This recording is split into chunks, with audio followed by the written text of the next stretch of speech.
Dear viewers, आप सब में विराजित उस परम पिता परमेश्वर को मेरा सहृदय नमस्कार। इंसान को उसके कर्म ही दंडित करते हैं और उसके कर्म ही उसे पुरस्कृत भी करते हैं। जो जैसा करता है वो वैसा भरता है। पर जब भी मनुष्य पर कोई दुख आ जाए या उसका कोई काम ना बने तो वे बड़े आसानी से ईश्वर के ऊपर भी दोष डालने से पीछे नहीं हटता और व्यर्थ ही ईश्वर को अपने दुखों का कारण बताता है, दोषी ठहराता है। कैसे? इस बात को समझना है, जानना है तो ये छोटी सी कहानी सुन ले। इस चैनल में ऐसे ही जीवन की महत्वपूर्ण बातों को महत्व के कहानियों के द्वारा समझाई जाएंगी। इसलिए आप भी सुने, औरों को भी शेयर करें, सुनाएं और इस चैनल को सब्सक्राइब करेंगे तो सबसे पहले आप तक मेरी ये कहानियाँ पहुँच जाएंगी। सब्सक्राइब करने के लिए आपका बहुत बहुत धन्यवाद। आइए देखें आखिर किस तरह ईश्वर न्याय करते हैं। क्या है ईश्वर का न्याय? अरे हाँ, बातों बातों में मैंने आपको बता ही दिया। कहानी का शीर्षक है ईश्वर का न्याय। परमपिता परमेश्वर की कृपा और माँ सरस्वती जी के आशीर्वाद से ईश्वर का न्याय शीर्षक कहानी आपके लिए। गर्मियों का दिन था। भरी दोपहर में कड़ी धूप में घूमते घूमते दो मुसाफिर एक पेड़ को देखकर रुक जाते हैं और उसकी शीतल छाया में अपने आप को संतुष्टि पाकर वहीं बैठे विश्राम करने लगते हैं, पानी पीते हैं। देर बाद एक और व्यक्ति वहाँ आता है और कहता है, क्या मैं यहाँ बैठ सकता हूँ? बहुत धूप है, प्यास भी लगी है। पहले दो मुसाफिरों में से एक कहता है, हाँ हाँ बैठ जाओ भाई, हम भी यहाँ विश्राम करने के लिए ही आए हैं। ये जगह हमारी नहीं है, आप आराम से बैठ सकते हैं। उसे पानी भी पीने के लिए देते हैं।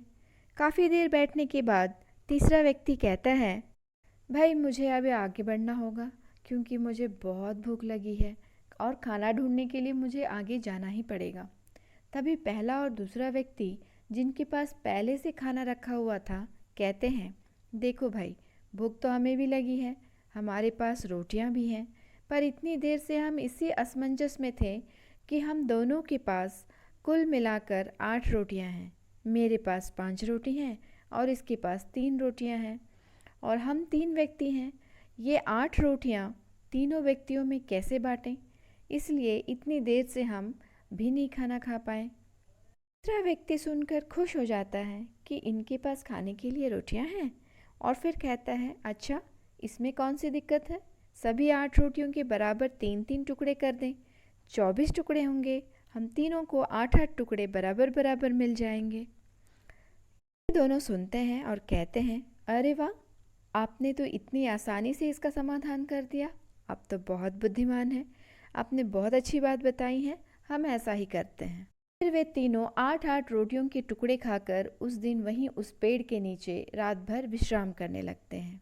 सुबह होती है, तीनों सोकर उठ जाते हैं और तीसरा व्यक्ति आगे बढ़ने के लिए तैयार हो जाता है और कहता है, भाई आप दोनों ने मेरी भूख मिटाई, बदले में मेरे पास आपको देने के लिए वैसे तो कुछ नहीं है, पर हाँ याद आया, मेरे पास 8 स्वर्ण मुद्राएं हैं, ये आप लोग आपस में बांट लें। और उनको धन्यवाद देता हुआ वहाँ से चला जाता है।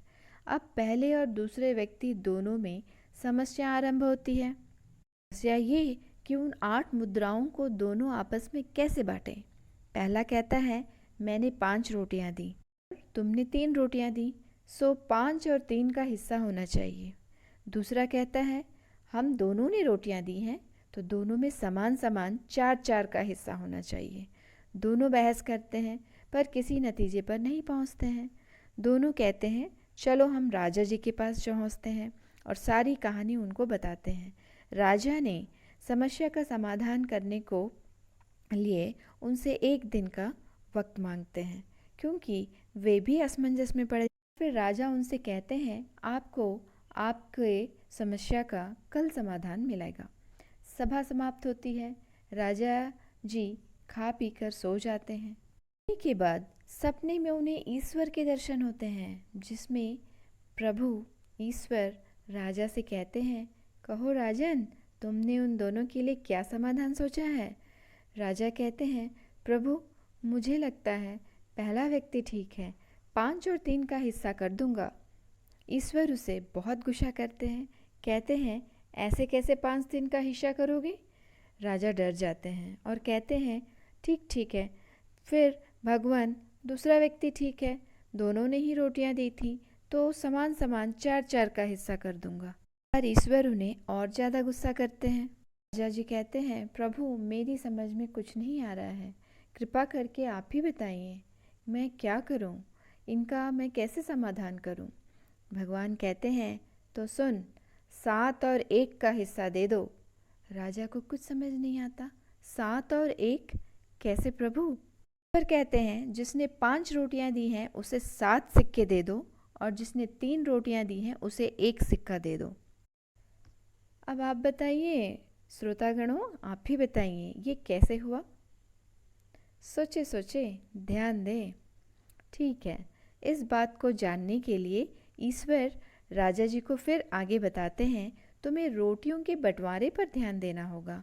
जिस व्यक्ति के पास 3 रोटियां थी उसने उसके 3-3 टुकड़े के हिसाब से 9 टुकड़े किए, 8 खुद खाए और 1 टुकड़ा अजनबी को दिया। और जिस व्यक्ति के पास 5 रोटियां थी उसने उसके 3-3 टुकड़े के हिसाब से 15 टुकड़े किए, 8 खुद खाए और 7 अजनबी को दिया। इसलिए 7 और 1 का हिस्सा होना चाहिए। भगवान का सीधा सीधा हिसाब है भैया, जिसने जितना दिया वो उतना पाया। ईश्वर ना सजा देते हैं और ना माफ़ करते हैं। ये तो हमारे कर्मों के फल का तराजू है जो बस इंसाफ करते हैं। ईश्वर को कोसने से कुछ फ़ायदा नहीं कि भगवान ने उसे दिया मुझे नहीं दिया। उनसे कुछ मांगने पर ना मिले तो उनसे नाराज़ ना हो, क्योंकि ईश्वर वह नहीं देता जो हमें अच्छा लगे, बल्कि वह देता है जो हमारे लिए बहुत अच्छा है। इसलिए आप भी देने में विश्वास रखें। देने का अर्थ केवल धन से नहीं है, प्यार, प्रेम, सहायता, सांत्वना, सहयोग, सब देने में विश्वास रखें। वापस कब कैसे आपको मिलेगा ये भगवान को ही पता है। सुख और दुख का बटन दोनों हमारे ही हाथ में है, हम उसे खुद ही ऑन करते हैं और ऑफ भी करते हैं। ईश्वर के न्याय की चक्की धीमी जरूर चलती है, पर पिसती बहुत बारीक है। हर इंसान को यही प्रभु से मांगना चाहिए कि हे ईश्वर, मुझे इतना काबिल बनाए कि मैं मरते दम तक देता रहूं।